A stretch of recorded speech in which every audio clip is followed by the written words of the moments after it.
आज हम मैटर की इलास्टिक प्रॉपर्टीज़ के बारे में डिस्कस करेंगे। इसमें हम elasticity, different types of stress and strain को जानेंगे। सबसे पहले हम इलास्टिसिटी के बारे में देखेंगे। जब किसी ऑब्जेक्ट पर कोई एक्सटर्नल फोर्स अप्लाई किया जाता है तो नॉर्मली वह ऑब्जेक्ट डिफॉर्म हो जाती है,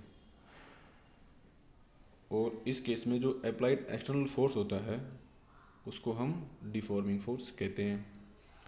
जैसे जब किसी वायर के एक एंड को हम फिक्स कर दें और दूसरे एंड पर कोई फोर्स अप्लाई करें, एक्सटर्नल फोर्स अप्लाई करें, तो इस वायर की लेंथ में चेंज होता है।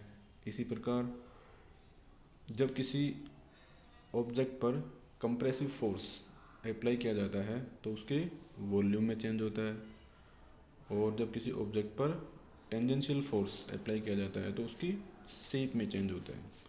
मीन्स इस एक्सटर्नल फोर्स के द्वारा हम किसी ऑब्जेक्ट की साइज, लेंथ और उसके वॉल्यूम में चेंज कर सकते हैं। इलास्टिक मैटर्स या इलास्टिक जो ऑब्जेक्ट होते हैं वो वे ऑब्जेक्ट होते हैं जिन पर एक्सटर्नल फोर्स अप्लाई करने पर उनकी शेप और साइज, वॉल्यूम आदि चेंज हो जाते हैं, लेकिन जब एक्सटर्नल फोर्स को रिमूव किया जाता है तो वे ऑब्जेक्ट अपनी ओरिजिनल शेप एंड साइज को गेन कर लेते हैं। तो इस तरह की जो ऑब्जेक्ट्स होते हैं उनको इलास्टिक ऑब्जेक्ट कहते हैं, और ये जो प्रॉपर्टी होती है उस ऑब्जेक्ट की उसको हम इलास्टिसिटी कहते हैं।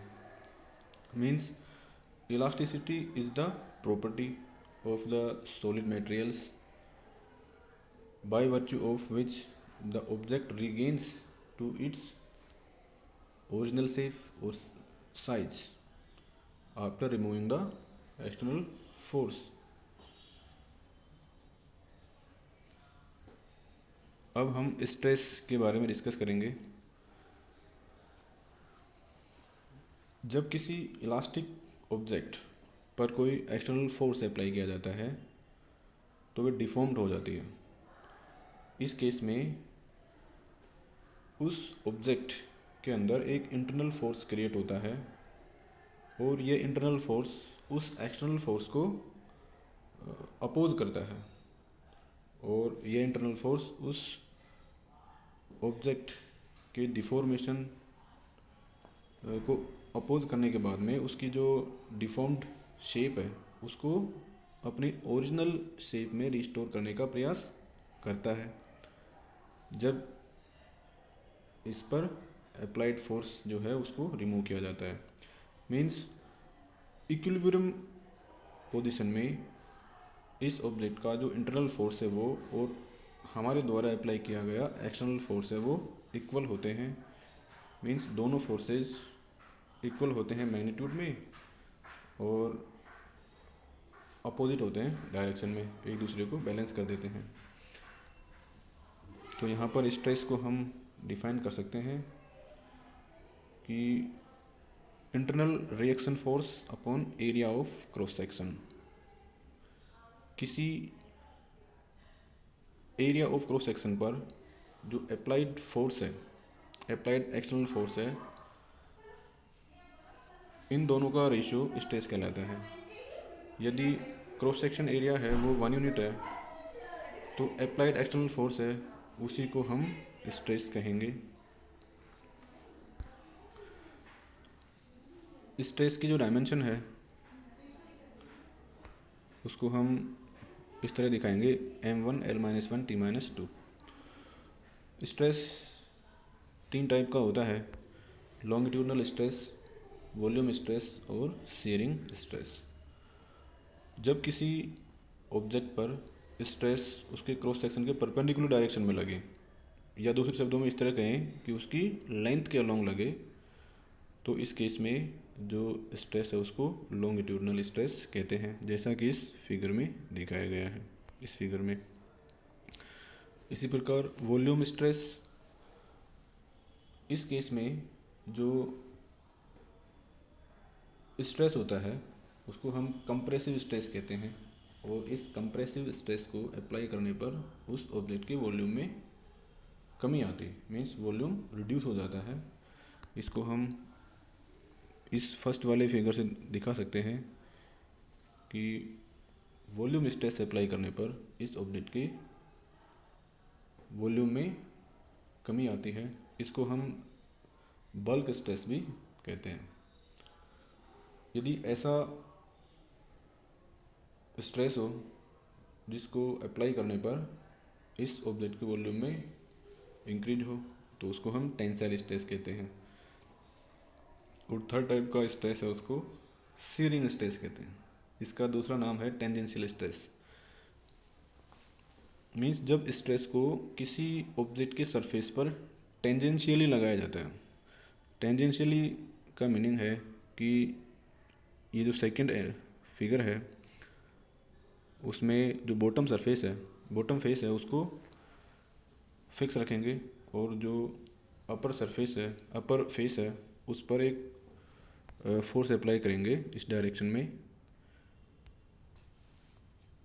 तो इस केस में जो अप्लाइड स्ट्रेस है टेंजेंशियली, उसको हम टेंजेंशियल स्ट्रेस या सीरिंग स्ट्रेस कहते हैं। अब देखते हैं स्ट्रेन।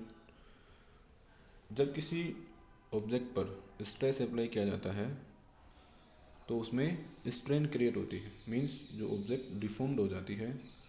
स्ट्रेन भी तीन प्रकार की होती है: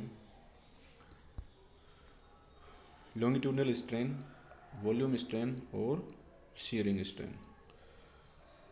लॉन्गिट्यूडनल स्ट्रेन देखेंगे पहले। यह है लॉन्गिट्यूडनल स्ट्रेस के द्वारा क्रिएट होती है। मीन्स जब किसी ऑब्जेक्ट पर जो स्ट्रेस है वो उसकी लेंथ के अलोंग लगाया जाए तो उस केस में जो स्ट्रेन क्रिएट होगा वो लॉन्गिट्यूडनल स्ट्रेन होगा। इसको हम इस तरह डिफाइन कर सकते हैं कि जैसे कोई वायर है, वायर की लेंथ स्मॉल एल है और इस पर लॉन्गिट्यूडनल स्ट्रेस अप्लाई करने पर इसकी लेंथ है उसमें चेंज डेल्टा एल है। तो longitudinal strain equal to change in length upon original length delta L upon L. Since this is the ratio of length, so longitudinal strain is a dimensionless quantity. Second है volume strain. जब किसी object पर volume stress apply किया जाता है तो उस case में जो वॉल्यूम में चेंज होता है वो डेल्टा वी हो, और यदि इसका इनिशियल वॉल्यूम वी हो तो इन दोनों का ratio delta we upon V volume strain कहलाता है। Similarly third, shearing strain. जब किसी ऑब्जेक्ट के सरफेस पर शीयरिंग स्ट्रेस अप्लाई किया जाता है जो कि टेंजेंशियल अप्लाई किया जाता है, जैसा कि हमने इस फिगर में देखा था, तो इस केस में जो स्ट्रेन क्रिएट होगी उसको शीयरिंग स्ट्रेन कहते हैं। इसमें जो स्ट्रेन है, शीयरिंग स्ट्रेन है, उसको हम इस थीटा से मेजर करते हैं। This strain is measured in terms of angle of deviation theta. Means जो परपेंडिकुलर लाइन है इन दोनों सरफेस के बीच में, अपर सरफेस और बॉटम सरफेस, इन दोनों के बीच में जो एंगल ऑफ जो परपेंडिकुलर डायरेक्शन है उसका डेविएशन कितना है, थीटा है। तो शीयरिंग स्ट्रेन को थीटा से डिनोट करते हैं। इन दोनों सरफेस के बीच जो परपेंडिकुलर डिस्टेंस है वो एल है, ये अनचेंज रहती है। यदि किसी सरफेस जो अपर सरफेस है यहाँ पर, इस पर हम शीयरिंग स्ट्रेस अप्लाई करें कीपिंग बॉटम फेस अनचेंज्ड, तो उस केस में जो डिस्प्लेसमेंट है इस परपेंडिकुलर लाइन का वो डेल्टा एल होगा। तो शीयरिंग स्ट्रेन है उसको हम इस तरह दिखा सकते हैं कि डिस्प्लेसमेंट डेल्टा एल और ओरिजिनल डिस्टेंस दोनों फेसेस के बीच एल है, तो इन दोनों का रेशियो शीयरिंग स्ट्रेन कहलाएगा। तीनों ही टाइप की जो स्ट्रेन है वो डायमेंशनलेस क्वांटिटी होती है। अब हम देखेंगे हुक्स लॉ। हुक्स लॉ के according stress is proportional to strain, या इसको हम इस तरह से लिख सकते हैं, stress equals to E into strain, means E equals to stress upon strain, इसको लिख सकते हैं। यहाँ पर जो ई कांस्टेंट है उसको मॉडुलस ऑफ इलास्टिसिटी कहते हैं। यह ऑब्जेक्ट के मटेरियल पर डिपेंड करता है ई का मान। जब किसी ऑब्जेक्ट पर स्ट्रेन लॉन्गिट्यूडनल स्ट्रेन होती है तो उस केस में जो मॉडुलस ऑफ इलास्टिसिटी है ई, उसको हम यंग मॉडुलस कहते हैं। और जब स्ट्रेन वॉल्यूम स्ट्रेन होती है तो ई को बल्क मॉडुलस कहते हैं। और जब स्ट्रेन शीयरिंग स्ट्रेन होती है तो उस केस में मॉडुलस ऑफ इलास्टिसिटी को मॉडुलस ऑफ रिजिडिटी कहते हैं। Thank you.